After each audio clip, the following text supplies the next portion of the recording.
My name's Claude Nelson. I'm with the Florida Bar Foundation. I run the pro bono program there. It's a statewide charitable giving organization for legal services in Florida. And my name is Kate York. I am also with the Florida Bar Foundation. I work in the grants department. So I am in charge of writing the grant applications, sending them out to legal aid service organizations throughout the state, reviewing them, and then ultimately our organization funds those groups. Prior to that, for 6 years, I worked for Orange County Legal Aid in their GAL department.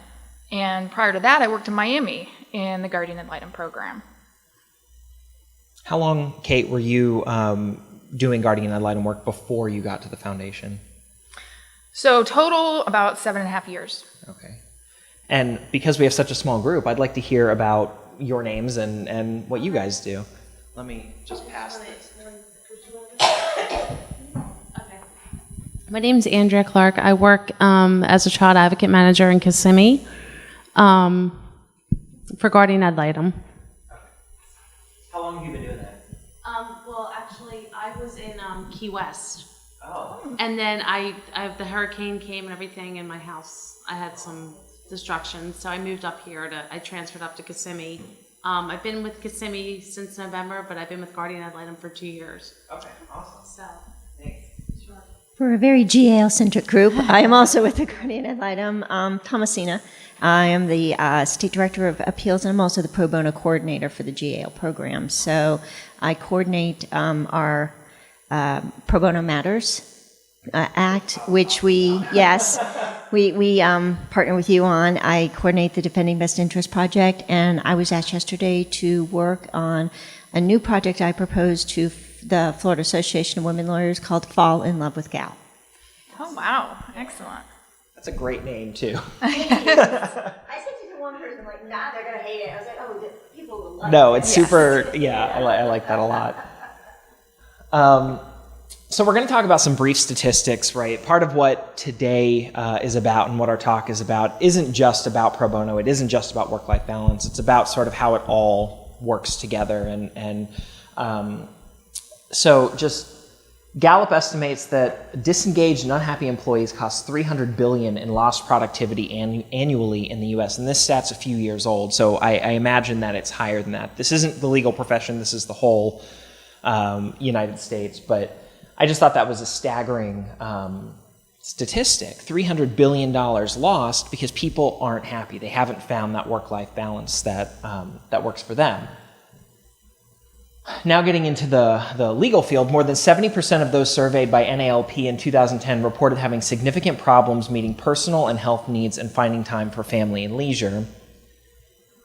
And then lawyers and billable hours. In the 1960s, a full-time lawyer typically billed 1,300 hours a year. Now billable hours range 2,000 to 2,300, which is absolutely insane. So where lawyers are expected to work a lot more within the same amount of the days haven't gotten longer. That's a staggering statistic. And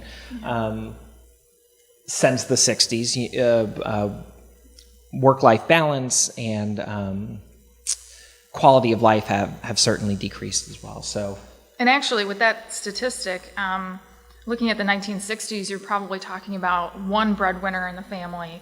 Now we're talking about, let's say, two. If you have both parents who are lawyers, they're both going to be required to work all of those billable hours. So you have even less time for home life and taking care of kids and kind of doing all the normal leisure activities that maybe at least one parent would be able to do back in the 60s. So the next thing we're going to talk about is the rules of professional responsibility governed by the Florida Bar with regard to doing pro bono work. So I'm not going to make you read all of that. I did a slide that pares down all of the relevant information from the full rule to what we're going to talk about today. Essentially, each member of the Florida Bar should, 1, render pro bono legal services to the poor, and 2, additionally participate in other pro bono services that directly relate to the legal needs of the poor. So the Florida Bar says that all lawyers need to strive toward this. I think it's important to point out the should here. right? It's not required. It's not a required rule of professional responsibility. It's aspirational. So that's the rule of professional responsibility. The next rule is how to discharge that professional responsibility. And I did the same thing where I sort of broke it out from this slide to this one. To discharge that rule, well, first it's aspirational, right? They tell us that. And it may be discharged by providing 20 hours of pro bono service or contributing $350 annually, right? Those are the two ways that the Florida Bar suggests lawyers discharge their rule of professional responsibility. What is required under the rule and is not aspirational is reporting. And this one I just highlighted. Each member of the bar shall report annually whether or not they've satisfied their rules. So you can say 0 and there's no Repercussions. Thank you. Repercussions if you say 0. But if you don't say anything, there can be repercussions, right? So the reporting itself is required. So we know it's aspirational. We know what they want lawyers to aspire to, 20 hours or $350. And we know that we have to report it every year. And generally, when they're talking about the 20 hours of pro bono service or providing that $350, it's to a local legal aid organization. So there's about 30 legal aid organizations throughout the state of Florida. Our local one is Orange County Legal Aid. But really, it's either providing support to the legal aid organization, taking a case, taking 2 cases from them, or providing funding so that that legal aid organization can continue its work. And thank you for that. It's important to note that some legal aid organizations, if you're a member of them, require you to do pro bono work. And so the Legal Aid Society, the Orange County Bar Association, has a 2-case requirement annually to remain a member, or pay a much, much higher number than $350 to discharge that obligation. I don't know what that number is. Do you know the OCBA buyout for pro bono? I think it is $350. Is it $350? Yeah. Okay. And in Orange County, one of the great things about the program is that within that 2-case requirement, Orange County Legal Aid runs the guardian ad litem program in Orange County, so those 2 cases can be GAL cases. And when I was in the GAL program in Orange County, that's part of our job as staff attorneys was to help and monitor the pro bono GALs. And Kate and I were talking earlier to some current staff members at the Orange County Bar Association, the Legal Aid Society there, about taking some GAL cases. So they're more than happy to talk to anyone who's willing to take a GAL case from their program. I also wanted to mention that some private firms have pro bono requirements now. It's not as common, but Greenberg Toreg, who is a national law firm, just required their associates to complete, I believe, 35 hours of pro bono work annually, and not as an offset to their billables. So that's in addition to the billables that they're supposed to be meeting. Greenberg Toreg found it incredibly important for their lawyers to be doing pro bono work as well. And many law schools also require pro bono work for the law students when they're completing the curriculum in law school, which I think is pretty great. Yeah. It was interesting. I was talking to Judge Kendall about the pro bono, because we work with Ackerman quite a bit. They're really fantastic supporters. And he told me that with new clients now, they have these questionnaires that you have to fill out when they're considering hiring the firm, and they ask, are you doing pro bono work? And if so, how much and what type? And the businesses are interested in whether or not the attorneys are doing that, which I think is great. Yeah, absolutely. And you mentioned Ackerman. Ackerman's been a phenomenal pro bono partner among many other firms. I don't want to exclude. Foley and Lardner, there's quite a few, yes. But Ackerman's one that I work with a lot in the statewide pro bono realm, and they've been great at assisting us in pushing that mission forward. So before we move on to the next session, which was going to be a small breakout group session, it will just be a discussion amongst ourselves today, and we'll probably finish a little sooner than expected because of that. Do you have any questions about what we've talked about? Any thoughts? Anything to add? we're kind of hoping this was the boring stuff. We're kind of hoping from here on out that it's much more of like an afternoon therapy session before we get to go home on a Friday. So, Where's the chocolate? oh, I was actually supposed to that do was that. on our to-do list, and we forgot. All right, so if there's nothing else, we'll move into what are some good reasons to do pro bono. And Kate, if you want to come down, Yes. I will Oh, yeah. write it up.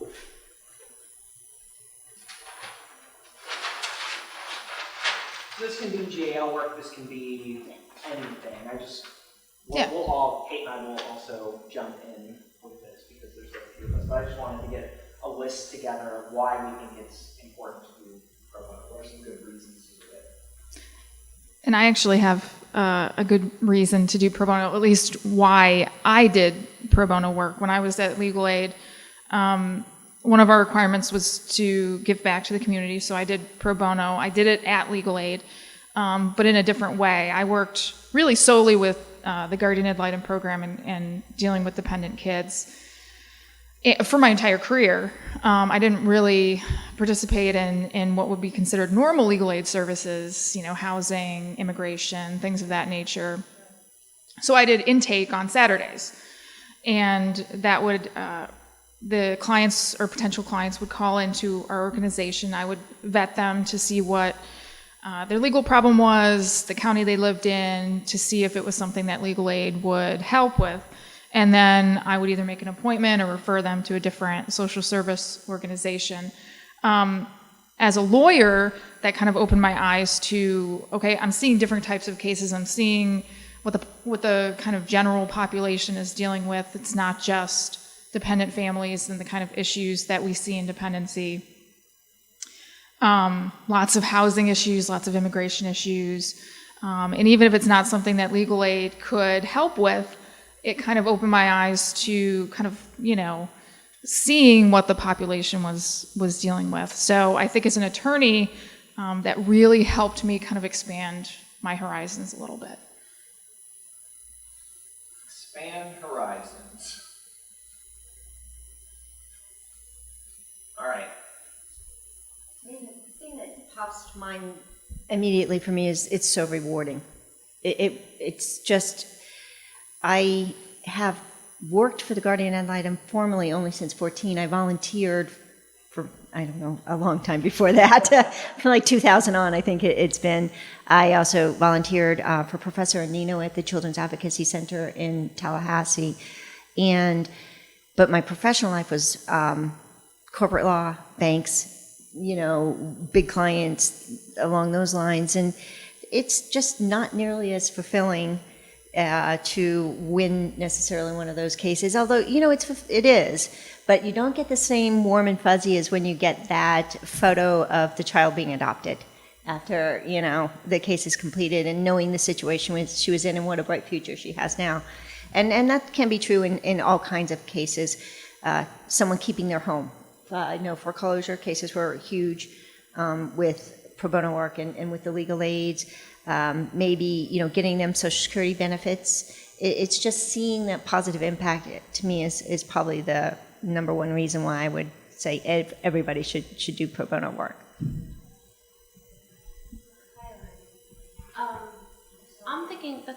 I'm thinking for the families who can't afford attorneys, I think it's really important that we include them, like the lower socioeconomic families. I think it's really important that they get the help that they need as well if they can't afford an attorney. So providing access to individuals who can't. Exactly, yes. Maybe I didn't say that correctly. And following up on the thought of providing access, I actually was the pro bono attorney for the South Orlando Business Exchange. And I did it for all of the businesses. I would help them, not with anything overly complex, but some of their, smaller things. And it sounded funny at first to me. I was like, really, pro bono for a business? But these aren't companies. These are mom and pop businesses that are trying to, get their start, build up. And those are still, I know, the backbone of communities. So it's also helping to develop your community when you can do that. Absolutely. I want to add on to that.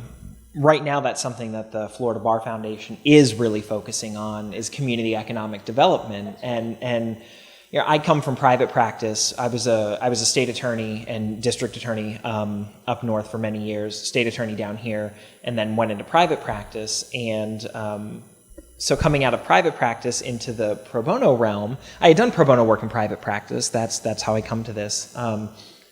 But hearing about small businesses that qualify for pro bono help was very confusing to me. But when you actually see it in action, when you see these low-income entrepreneurs who want to open a barber shop but can't fill out the forms on their own or can't afford the filing fees, I think it is really remarkable to make that shift in understanding about, wow, pro bono isn't just this one thing. Pro bono is this whole sweeping world of things. I just want to refer to my notes real quick,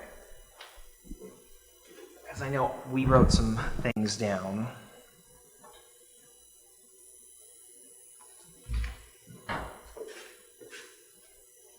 So some of the things we wrote are what we're talking about here, giving back to the community, learning new practice areas. Litigation experience is something that didn't come up, but that's something that we find is a huge sell to the private bar, to lawyers in big firms who might not have the opportunity to get litigation experience through their firm, but if they can take the pro bono case, they're, one, expanding their horizons, they're increasing their litigation practice, and it makes them a better candidate for the partner track than it otherwise would if they weren't doing this type of work. So. And there can be litigation, post-trial. One of the draws for the appellate project guidelines, defending best interest project, is to be able to get that appellate practice experience. I think that's exactly where we're at. And then the last thing we had on here that's different was networking. Right, it's a great way to find a mentor attorney, right, who's willing to help you. It's a great way to build relationships with judges, with clerks, with other lawyers practicing in that realm that you might not otherwise have exposure to. So,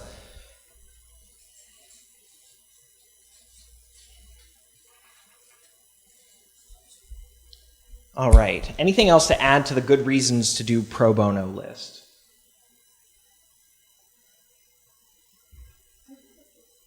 All right.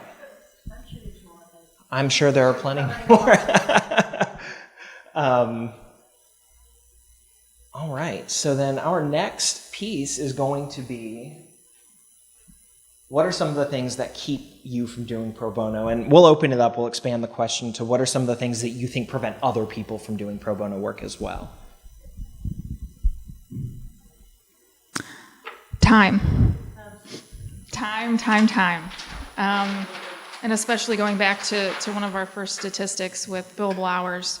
And as a guardian, as a former staff attorney, it's hard. I've had many guardian ad litem pro bono attorneys come to me and say, I have to give you back this case because the partner at my firm is telling me that I'm not billing enough. And, as a staff attorney, I could assist with a lot of issues that people were having, but I can't fix that. That's something that's an internal issue within firms, and especially smaller firms, where that person is going to be kind of more responsible than, let's say, in a larger firm. And there's no kind of push to do pro bono, then they have the burden of essentially working two jobs. They work their day job, and then they are working this case for legal aid, which may or may not blow up. Like, we've seen many cases. And in the guardian ad litem realm, you can never predict if a case is going to kind of go awry. They often do. You give someone a substance-exposed baby case, and then it turns into something totally different. So I think that's a huge one.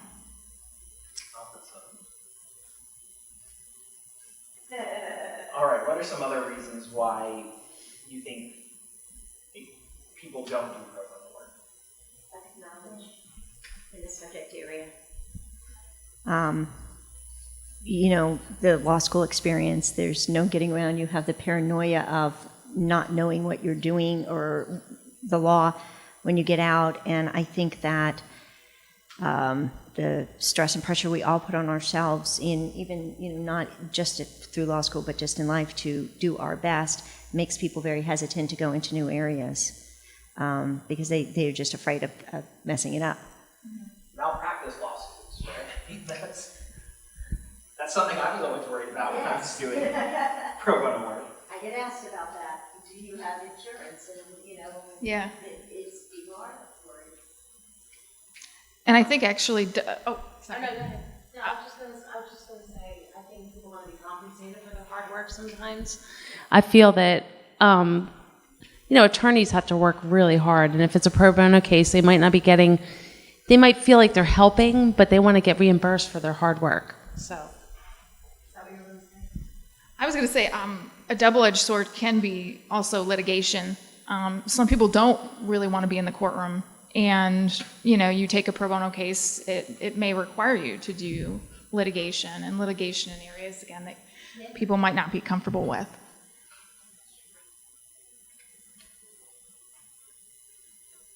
But you're right, and actually, kind of playing off of what you said, sometimes pro bono may require you to pay something out of your own pocket. I've bought many kids gifts, birthday gifts, and taking them, for visits with their parent in my own car, and you don't always get reimbursed for that. Sometimes you can't even quantify how much you really spend on. And it's not just that. Litigation costs and expenses, and that's one of the great things about the act that just passed, the Pro Bono Matters Act, which is taken from what you all were doing, because it expanded reimbursement for costs to registry attorneys, whereas if you took, pro bono attorneys could not get it the same way registry attorneys could, and people were not doing it because if you need an expert and it's going to cost you thousands of dollars, odds are you're not going to be able to do it. Some larger firms, sure, but it's very difficult for the individual, and so I think that really, hopefully, will help to increase participation.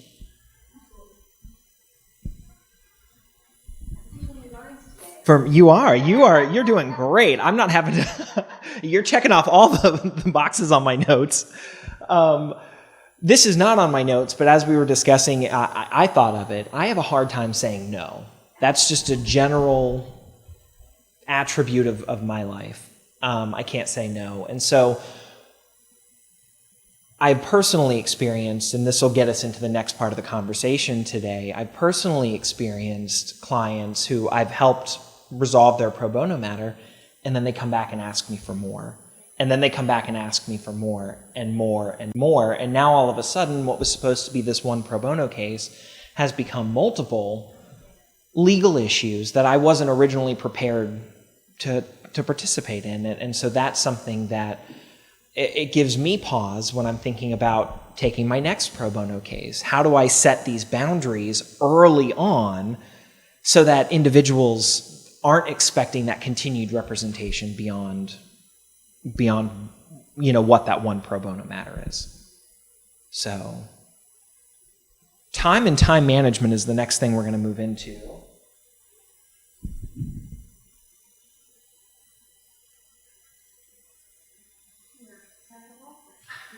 Yes.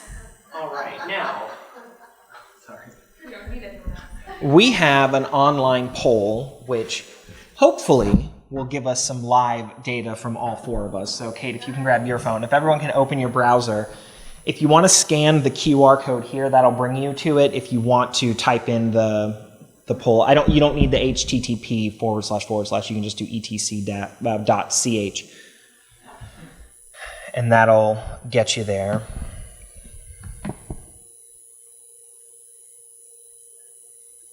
I'm going to use my QR scanner, I hope.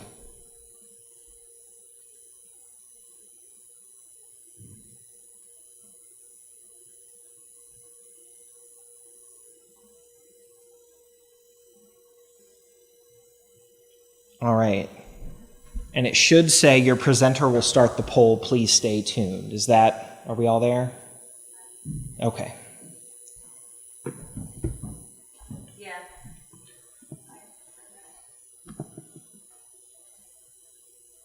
Oh no, I bumped it.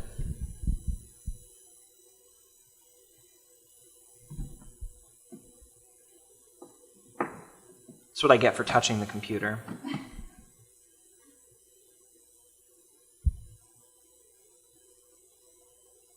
Come on.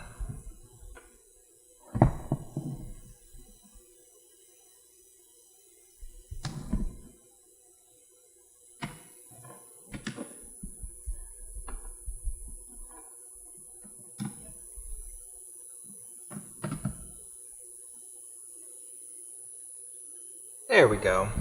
All right. You guys can see all of my open icons. I'm one of those people. All right.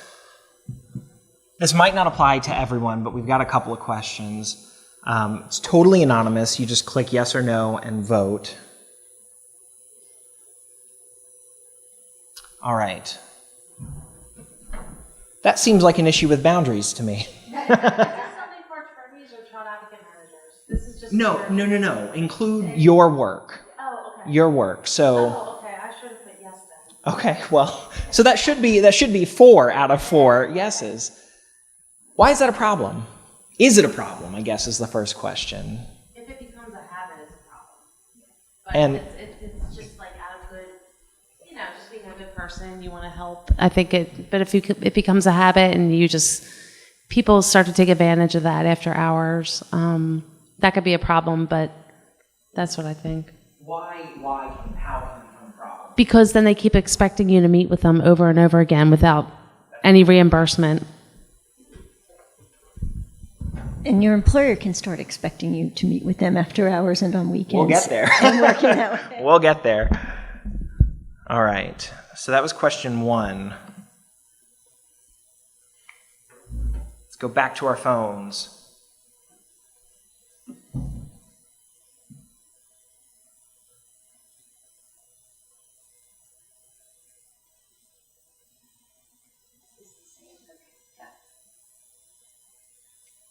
Four out of 4 again. Client calls after hours.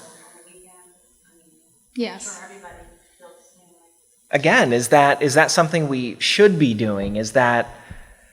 Where do you draw the line? I want to hear from you guys. Where do you draw the line on this? Do you draw the line on this? I'll say that if it's an unusual situation, if it's an emergency, then yes. But of course, I've had some kids who it becomes consistent, 9 o'clock, 10 o'clock.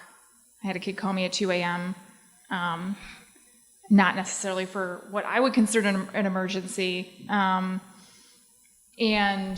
I've had kids who really only call me on the weekend. Sundays, they call me in a panic.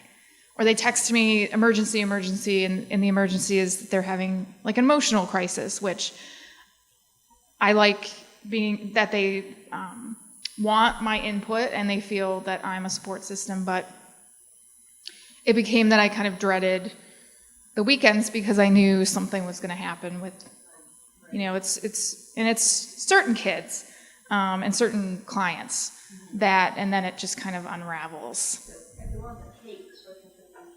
Yes. Yes.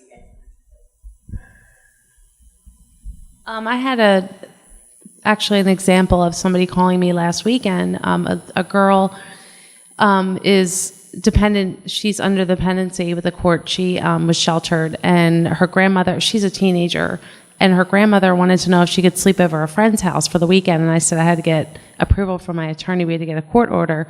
So she did call me and asked me, it was about 10 o'clock at night, if her granddaughter could sleep over another person's home. And so that's an example of getting calls on the weekends as well. I am the worst offender. I draw no lines. I'm terrible. I will, full disclosure. But I think part of taking calls after hours, going back to when I was in practicing in private sector, is the global economy in a way, in that people are all over that you represent. A ton of my clients are in California. They're wanting me to be available those last 3 hours of their day, or 4 if they're working till 6 or 7 more. It's hard to say no to children. And it's also, by nature of what I'm doing now, one of my selling points to people that volunteer for me is that you could do this any time of day or night. You can fit it in at lunch, you can fit it in after hours. Jamie Moses, who is in Orange County, has posted, I've seen her, she's like working on a brief at a bowling alley, and I'm writing back, I know what brief that is, because it was mine. And so it's hard for me to say no to them, because I've made that commitment to them that I'll be available to you. And I've done Friday nights, all weekend, whatever it may be, to help them with their briefs. So I'm awful about it. But no, before you give the microphone away, I've got a follow-up question. Have you ever found that has impacted your personal life, your family life, your own sort of emotional, mental well-being? Yes, it impacts it. My husband is also an attorney. He also works for the Guardian Ad Litem program, so he is a worse offender than I am, frankly. I think he, in part it's his fault. I blame him, Once in a while we're on vacation, like, really put the computer down. But so it doesn't impact it necessarily negatively with somebody that doesn't understand, because they're not doing the same thing. But frankly, I'm tired. I am just tired. And it gets to be hard sometimes when you have worked all weekend and it's Monday morning and you're starting off tired. Yeah. It's been unusual lately because he was injured and had surgery, so I'm a little overly tired right now, and it happened on vacation, so that kind of took away that rest time that we had planned, but I think it gets exhausting. All right, let's move on to the next question. Well, you've already answered this one. At a bowling alley should be tacked on to the end of this question.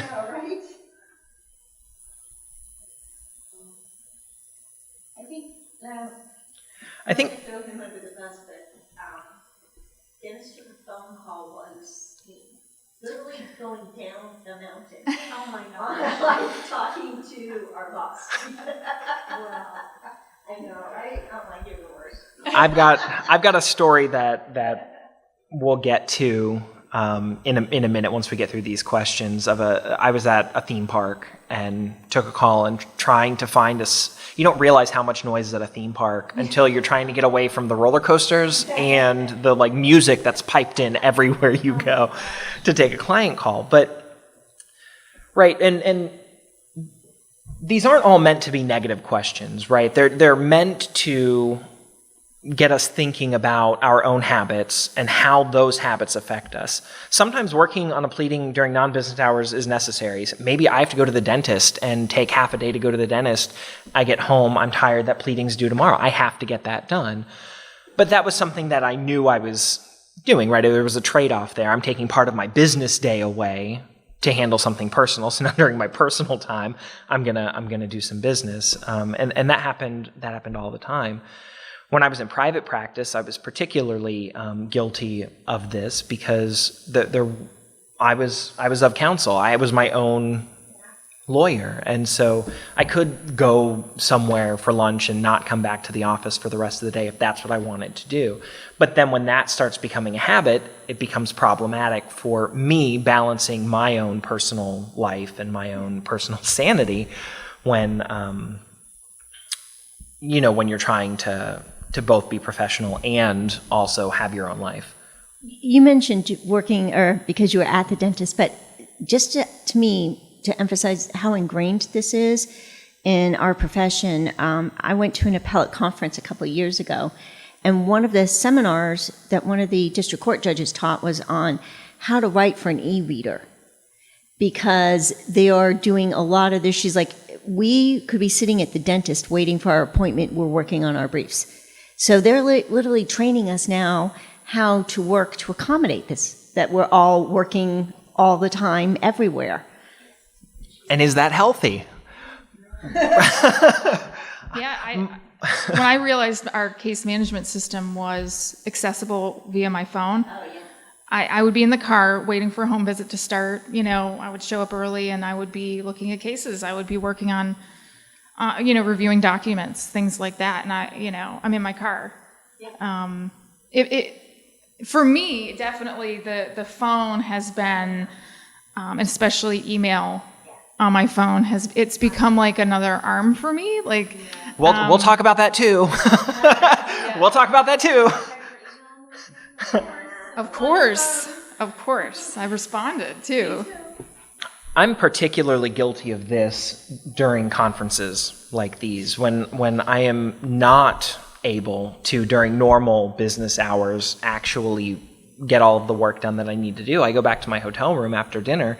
It's now 9 o'clock at night, and I'm going to work until 1 a.m. because the workday didn't stop just because I came to a conference. And so that's what Kate and I are dealing with right now, where we were here at this conference, and then Tuesday we leave for Equal Justice Conference in San Diego, which will be through Saturday, and then we'll be traveling to Miami, and we'll be in Miami for a full week, training some summer fellows that the foundation is sponsoring and putting on some other projects down there. And all of that is going to be on top of the work that we're already doing. And what's funny with my husband is he thinks traveling for me when I'm away on business is vacation.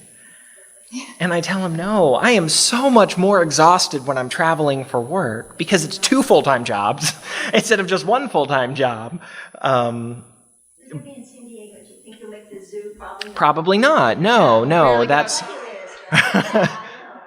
So at any rate, that's just kind of the stuff that we want to get out through these questions. We're almost done.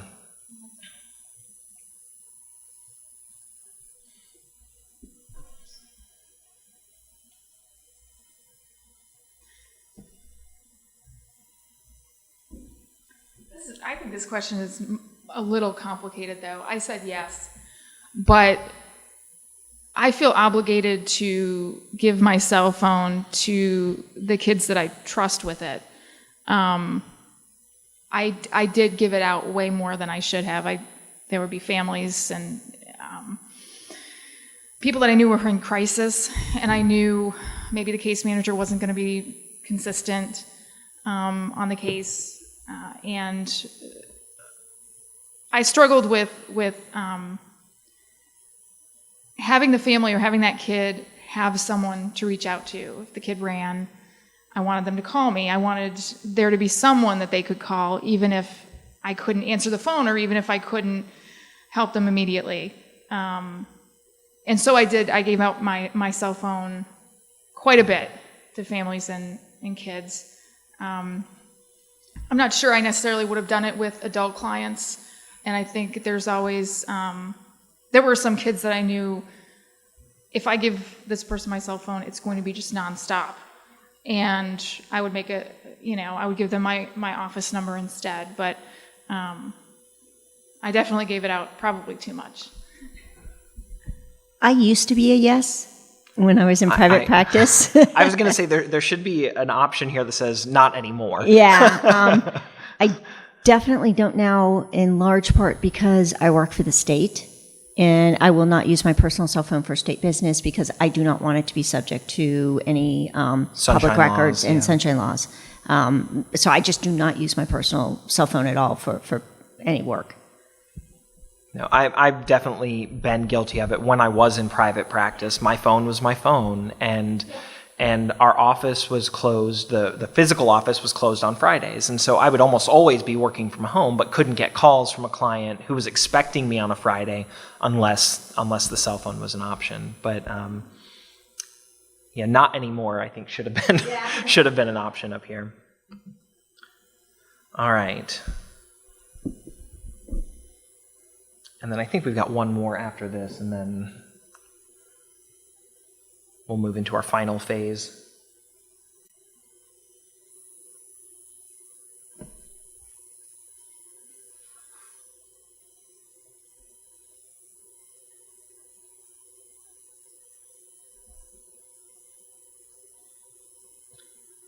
So 4 out of 4 again. This one is the one that disturbs me the most personally. And I tried to make a pact with myself when I was in law school, which is also when I first started dating who is now my husband.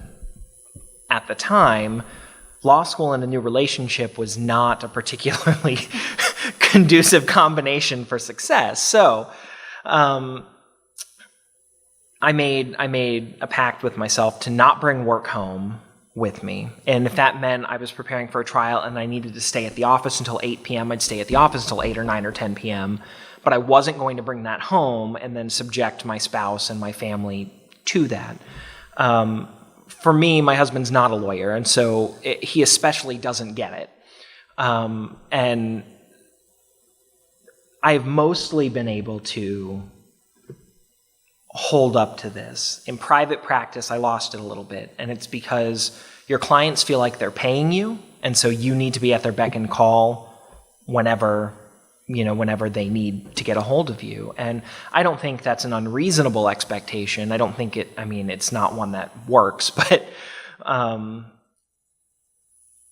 and so we saw again the day at the theme park when I got the call, and it ruined the rest of my day. And now I even have a hard time going back to that theme park because I remember that experience. So it was a particularly traumatic case that was affecting me. So my experience wasn't traumatic, but now I associate my client's trauma with that theme park and that music and sort of the fight I had with my spouse that day at the theme park because I took a phone call on a Saturday, So this one was particularly troubling to me, and to the extent that when I'm not traveling, I'm home as much as I can be. I try to keep work life separate from home life, and he does the same, so that we don't allow our jobs to interfere with our relationship. But that's just my personal story on this one. Yeah, and I think even beyond just the question also, I think, has implications with emotional stress. Like, let's say you didn't take that call on Saturday, but you got a text message from a client enraged about it or something like that, and you're with your family maybe, and you feel either guilt or anger, and maybe take it out on the person you're with, or at least it kind of ruins your day. I think that's also where work life impedes in the personal life. I cannot tell you the number of vacations I have canceled. I mean, it was a joke with lots of people, particularly Dennis used to work in the Kissimmee office. Before we moved to Tallahassee when the state office was first formed. But we planned like a European vacation. I planned it like 4 times and canceled it, and planned it and canceled it. And so finally, I bought the tickets. And I was like, they're non-refundable. I am going. I hope you're in the seat next to me. If you're not, I have a few volunteers, but I am going this time. Fortunately, he was in the seat next to me.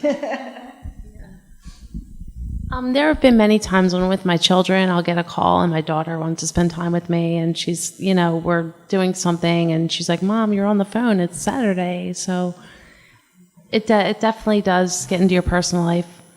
So How old is your daughter, if you don't? 13. Okay, so yeah, that's... She wants all my attention still.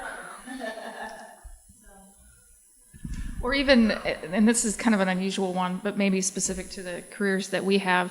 I have a niece and 2 nephews, and because of the work that I do, or the work that I did, and the trauma that I've seen, whenever I'm around them, I tend to be really obsessive about protecting them and danger and what's going on around us, and to a certain extent it can make you overprotective, and what we see is skewed version of kind of families and maybe actual risk. And so I know that when they were first born and watching them grow up, I had to be like, wait, let's look at this in reasonableness terms instead of just the stuff that we've seen. It's true. Yeah. All right. This is an agree or disagree. And it's a loaded question. I mean, it's...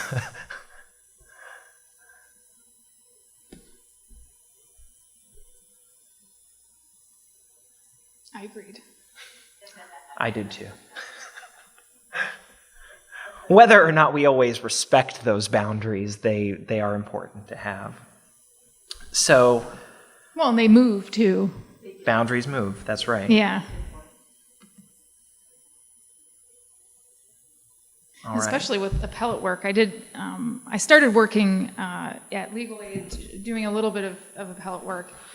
And coming from just courtroom litigation, the time frames are kind of daunting. And I found myself definitely working more on the weekends and working more at night. Because for a finite amount of time, you're going to have to put all of this effort into getting that brief done. Yeah, and if I can emphasize how it's even more impactful with what we do, there's a new rule of appellate procedure that the parties can agree for extensions of time to file their briefs up to 90 days, and it will be granted. In dependency, you get 20 days to do your brief. There are no extensions. You don't necessarily get the mailbox rule. In the First Circuit, you get 18, or First District, excuse me, and that's it. And so that's a struggle I have too, because they're like, well, we'll just agree with opposing counsel, we'll get an extension. Like, yeah, no. So the time frames that you're under in this are so accelerated from other appeals, because generally it's 30. Again, you can extend up to 90. And if you count the 120, to my volunteers, they're losing 100 days that they would otherwise normally get, and it's really impactful on them. Yeah, absolutely.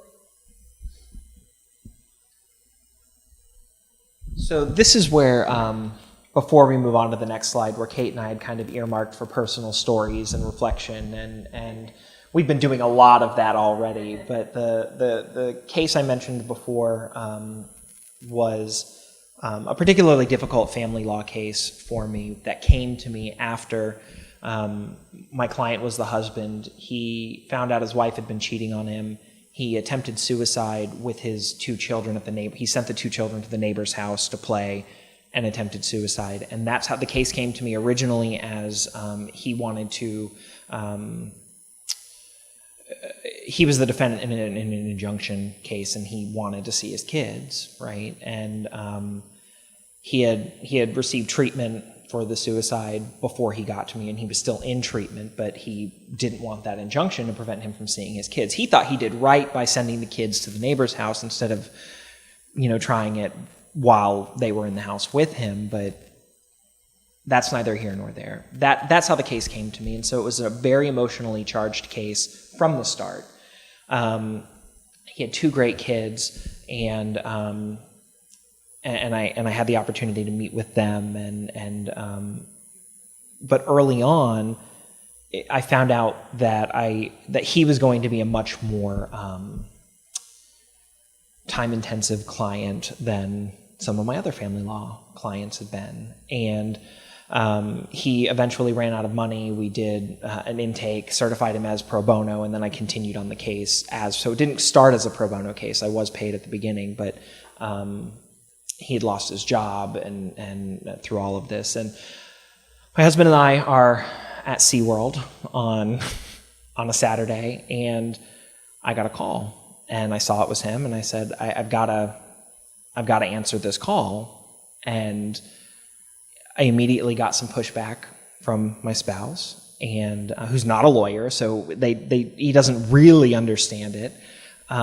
He says it's the weekend, turn your phone off. You don't have to answer it. And for me, knowing the history of this client and knowing that the case could change on a dime, I needed to be able to be there for my client. And it was a particularly traumatizing phone call that we had. Some other things had happened, and I just clearly remember saying, hold on, I can't hear you. Let me get away from this roller coaster that's above me. And then, oh no, the music's too loud now, and I'm trying to find a quiet place in a theme park to have a conversation with a client who was going through some very serious issues. And it resulted in an argument in my personal life. And,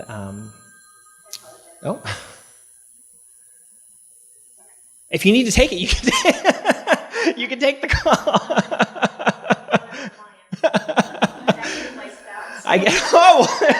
That might be more important to take. What?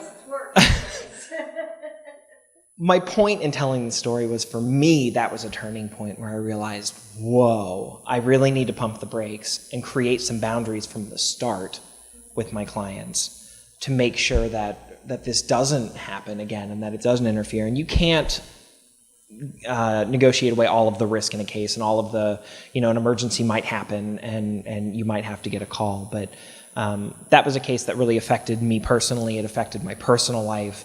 And it really made it clear to me that I needed personal boundaries in the work that I do, especially when you're doing such emotionally charged work as family law and working with kids and kids with disabilities. So that's just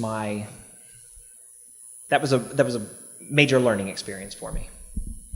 I apologize. It's my life, so I really do have to step out.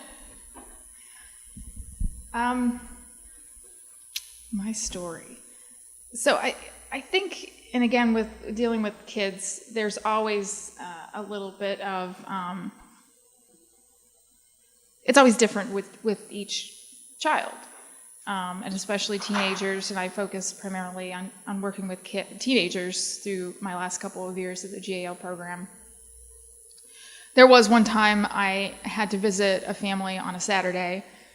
It was an emergency situation. There had been a medical issue.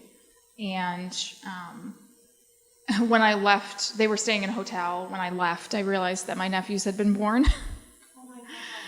And so I went straight from that from the hotel room to the hospital to see my nephews in the NICU. They were twins, identical twins. So they are 3.5, almost 4. Yes, they're wild. Oh. They're adorable. I can show you pictures. And that was a kind of a unique situation. The family was in crisis. I felt that it was necessary for me to be there. When I opened that door, when I went to see the family, and there were just, it didn't stop. And I became part of the family trauma, what they were going through, and we do that to a certain extent, and especially if we're dealing with people who are going through something traumatic. But I find myself almost participating in it, like I became part of it, to the point where I would have nightmares and I lost sleep, and I would take calls when I was in restaurants, and one of the kids in the family had passed away. Not because of negligence due to the parents, it was actually a medical malpractice issue. But it just kind of enveloped my life for a brief period of time, and it was really only when I exited and kind of got away from it that I realized that I had kind of become a part of the family in terms of dealing with the trauma. And so for future cases, I think what I always did was recognize that. You can help a family without absorbing all of the trauma that the family is going through. And that's a hard line to learn, especially when you're dealing with kids and you're dealing with dependency. But I think you learn it through experience, definitely. All right. We are getting short on time now, which I didn't think was going to be a problem. All right, so we're going to move on to the third and last sort of these questions, what causes us to lose our work-life balance? And we've talked about quite a bit. I'm going to go write them down on the board, and we can just shout out what we've already talked about a lot of them, but let's. I think caring. Yeah. Just caring. Yeah. Caring about the cases, caring about the people that you're helping. Not knowing how to say no. Not knowing how to say no. Dedication, just caring as well.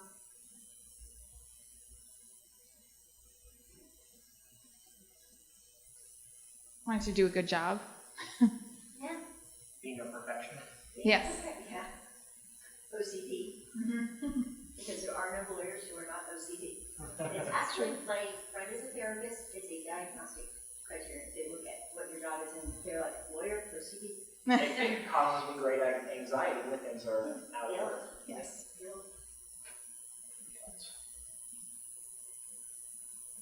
Technology. It's opened up doors that we wouldn't. We have our email on our cell phones, so we're Yes. always in touch. Everything is adapted to the different technologies. So, you can work on this pleading on your iPad, on your laptop, on your phone. It takes away those kind of excuses to not, or have safe spaces where there's no work. Like, you don't have to go in the office to do your job. You just do it from anywhere. You're calling Committee just tend to, telecommittee leaves the two together so much too, because you are at home. Yeah. And it's like, okay, I'm here, so when am I ever not at work? It's kind of hard. I actually told my two administrative assistants not to put their personal their work email on their personal phones. I told them to take it off when I took this position because they were. I was getting emails at night, on the weekend, and I said, there's nothing that's an emergency that you need to be doing that. If it's an emergency, I'll call. You don't need to check your email for one. And I told them both they didn't like it. Yeah. They really were resistant. Cadence too. Not being wired in. I check my email constantly, and I'll respond too, because I feel that once I read it. Like, I feel like I don't want to come in Monday morning and have an overload of emails. I just want to get it over with. Yeah. 10 o'clock, I'm like, if I read it and it's something that I can answer, I'll do it immediately. Yeah, that's what I do. I know exactly what you do. Opens that door, though.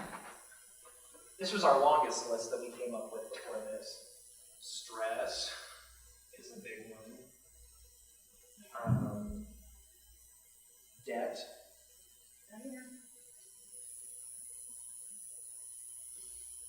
Burnout.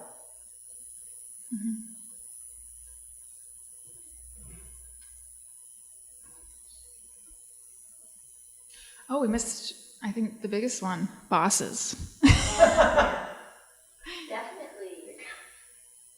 I'm not going to write bosses. I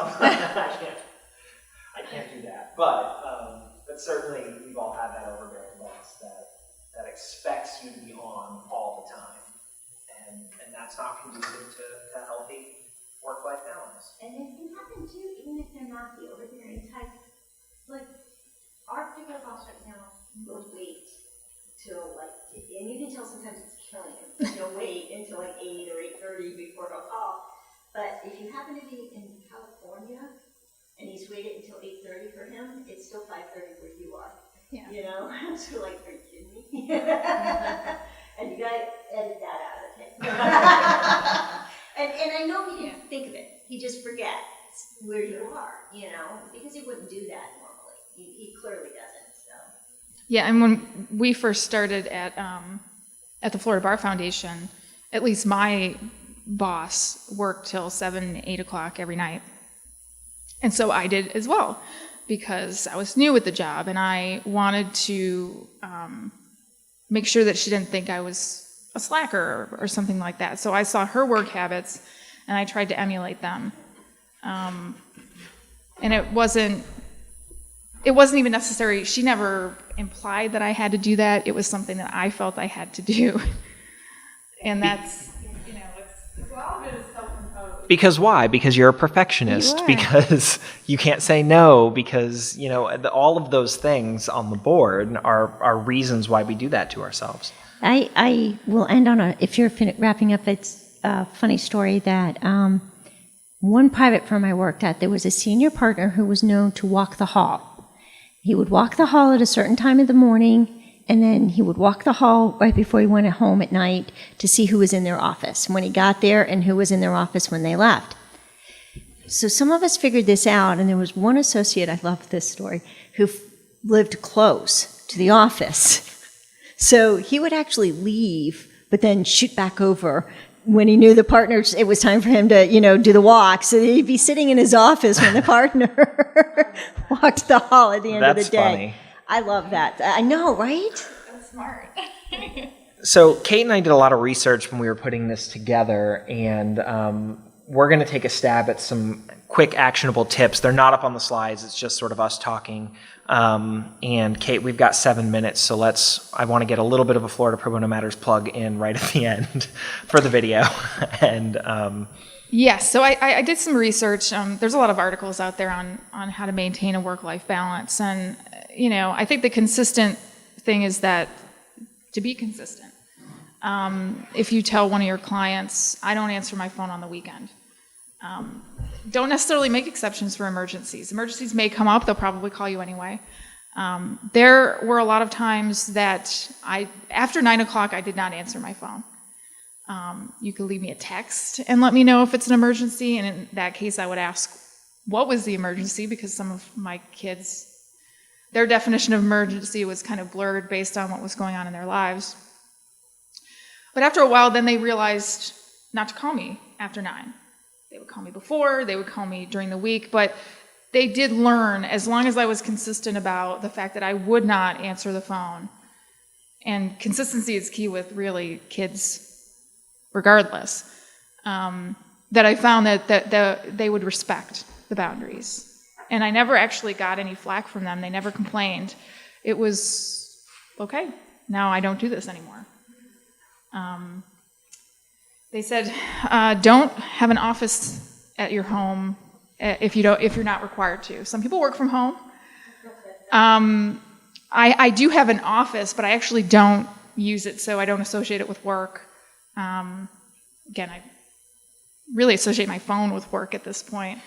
But they say, if you have a space in your house where you're generally working when you're at home, you're going to associate your home with work. And that line is going to get blurred in your mind, and it's going to cause you stress. It looks like you have an office. Yeah. It's true. That's all true. I mean, Yeah. it's like you don't stop or start. It just is. Yeah. It's Yes. continuous. It's active. Yeah. And the other thing I found, and I'm going to start doing this, is calendar everything. We calendar all the important things that happen to us at work, and we don't calendar things that are necessarily important to us at home. Calendar time for yourself, calendar your walk, calendar, a show you want to watch, calendar something that's important to you. Spending time with your kids, helping them with homework, time for dinner. Things that we want to prioritize in our personal lives, I think we don't always calendar the way we would work duties and expectations. because we undervalue them.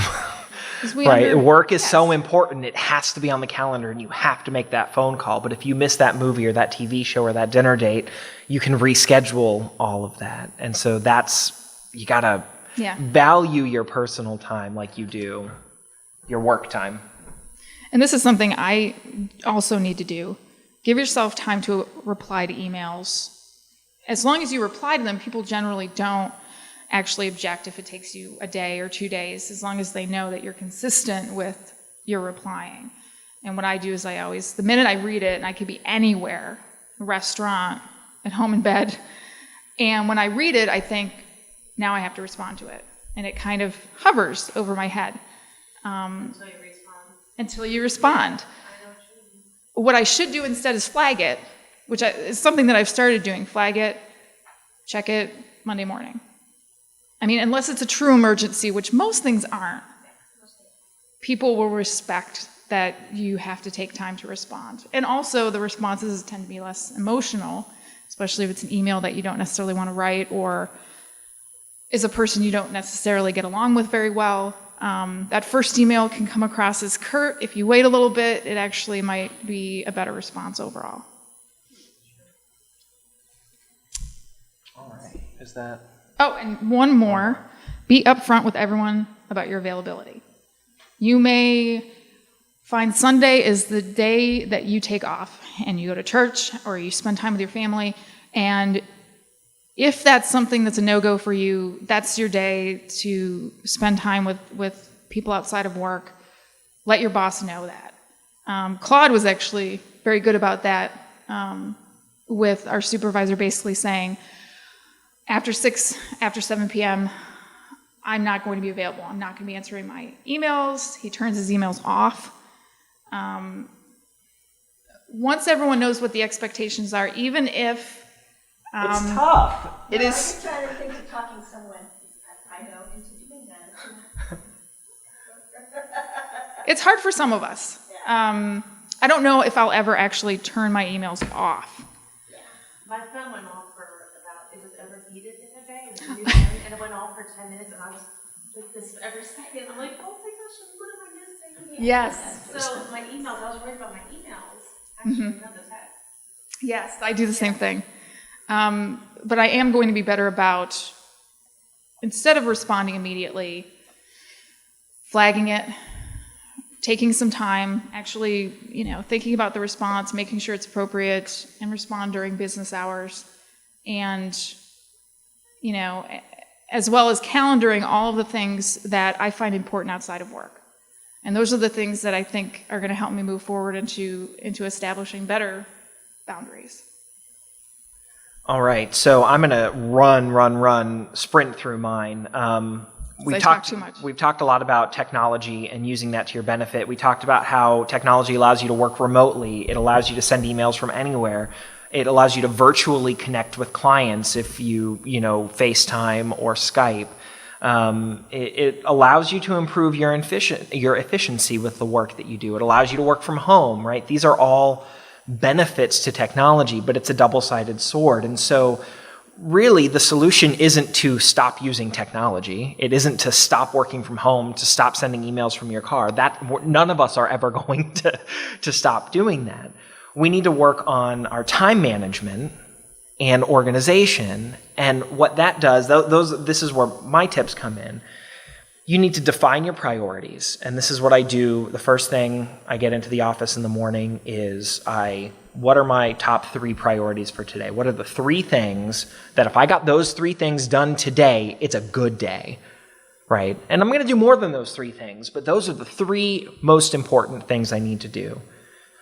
The second thing is to eliminate distractions, and so that's turning off your cell phone while you're at the office. It's turning my emails. I don't get work emails on my phone. I have the ability to.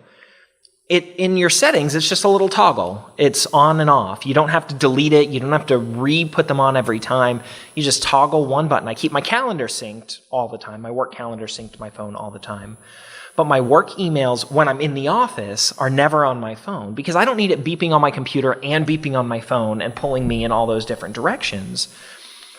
They're also not on when I'm home because I don't want, if I'm home and it's the end of the day. If I'm working from home, they're on because you need to be connected if you're working from home. But I find just using that toggle on the weekends and at night, it removes the little red dot that pops up that tells you have an email, or that ding that lets you know a new email's arrived. That's what caused me the anxiety. You guys were talking about seeing that you have emails on the weekend and having to get through them so that they're not causing you anxiety anymore. For me, the anxiety came from knowing that they were there. And once I turned that off, that removed a lot of that anxiety for me. I know we're at time. If you guys need to head out, please do so. We started a little bit late, and so I'm just going to, for the camera purposes, finish and then do a really quick Florida Pro Bono Matters pitch. But using your phone in airplane mode and do not disturb is also a great way of being able to eliminate those distractions. 3, build in not free time in your calendar, time that's meant for you to work on the tasks that are accumulating and not just, including the actual phone calls, conferences, depots, all those types of things. And then, as Kate mentioned, developing boundaries with your employer or client, telling them, I am not going to work after 7 p.m. I will not answer calls after 7. Don't expect emails from me on the weekend, because what happens when you do that is it sets a precedent. And once that precedent is set, then people start expecting you to respond that way, and that creates more anxiety in you. So those are my technology, how you can use technology to your benefit, but also learn how to sort of cut yourself off from technology.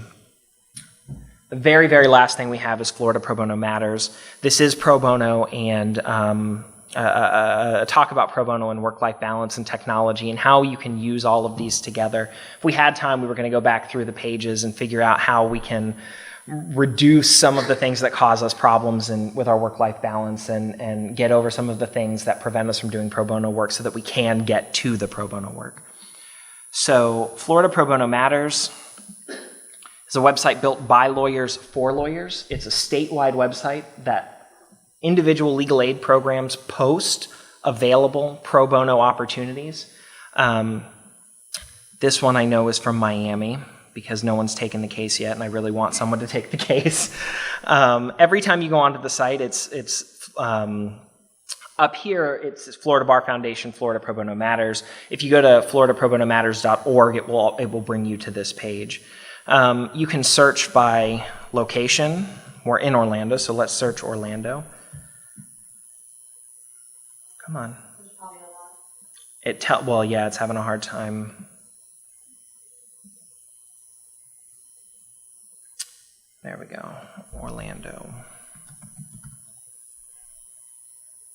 There we go. These are all cases in Orlando. We've got 2 pages of them. You can all... Yeah, GAL needed, GAL. These are probably legal aid society cases. Yeah. You can also search by keyword. In this case, GAL. Yeah. Here are more cases. What you can do, if you see this case and you're interested, you click interested, type your name, email, phone number. Florida Bar is optional. I'm not a robot, and click submit. What that does is it sends an email directly to the program that posted the case. Not to me. I'm not going to respond to you. It goes to, in this case, Legal Aid Society of the Orange County Bar Association. So they get an email saying that you're interested in that case, and you make that connection with those programs. If you say, not a case for me, but maybe for a friend of mine, you click the share button. It copies it to your clipboard. You paste it into an email. If you're on your phone and you click it, same thing, it copies it, pastes it in a text message, send it to them, and that link brings you not to this whole page, but brings you just to this one case card for that individual. And then the very last thing is we now have a chatbot. You can text 407-988-2970. This is statewide. You can set preferences in 4 text messages, your name, your bar number, your geographic location that you want to practice, and the type of cases you want. And anytime a new case is added to Florida Pro Bono Matters that meets those preferences, you'll get a text message saying, a new case has been added that meets your preferences. Click here to see what it looks like. You can also search for cases just like you can on here if you want to do that via text message. And you can also ask the chatbot for help if you get stuck on a case. What happens is if chatbot can't work through your problem with you, then I get an email and a voicemail letting me know that someone needs help on one of these cases. It's not for clients to use, it's for lawyers to use. And then we at the Florida Bar Foundation get in contact to make sure, for instance, the program has stopped answering your phone calls or hasn't responded to your emails. Those are not common problems, but they do happen. Sometimes there's turnover, and the person who was handling those inquiries is no longer there, and there was something lost in communication. And so I take that on to be able to solve those problems, get in contact with the program, and put the lawyer in touch. So Florida Pro Bono Matters, it's a great resource. It helps the local legal aid programs who are posting cases. We don't have any of the programs. I can't edit any of the text in these boxes down here. Those are for the programs to edit and tell you what they're about. But that's what I've got for you. And we went a little bit over, and Can I add just for the benefit of... and your cases are on here too. Yes, they are. No, I know. I actually just did one last week where I got the email, and I was like, oh, it's the pro bono. I just wanted to add that Robert Latham did a presentation at this conference as well, that if you happen to be taking one of the pro bono cases, say from us that are a registry case, for Chapter 39 registry, the Pro Bono Matters Act that was passed this year gives you those due process costs, and he did a presentation that anyone who's interested could go watch as well on how you can use those funds and what you can get, social workers, experts, all kinds of things. And that might be something that you can include in the description for any cases that do qualify for that. I've been waiting. I've been waiting to be able to put expense money available in there. I got to figure out the short way to say that because of the number of characters. 250, but yeah. I've been waiting to be able to do that for several months now, so I'm excited. All right. Well, thank you so much for coming. Thanks for chatting with us. We really appreciate your time. And visit Florida Pro Bono Matters. So, thank you. Thank you. Have a safe trip home.